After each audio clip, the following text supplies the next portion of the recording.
Oh, mga kabingwit, ito.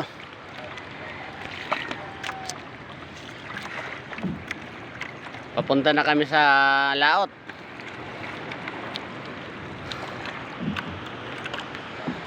Ayan.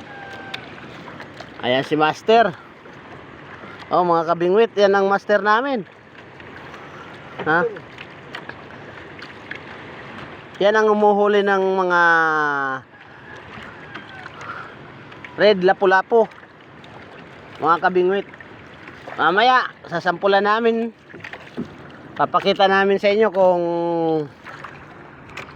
paano humuli ng red lapu-lapu. Ito lang mga kabingwit, si Master Bintong, silang ang uhuli niyan. Subaybayan natin mamaya ang aming paghuli. Kami ay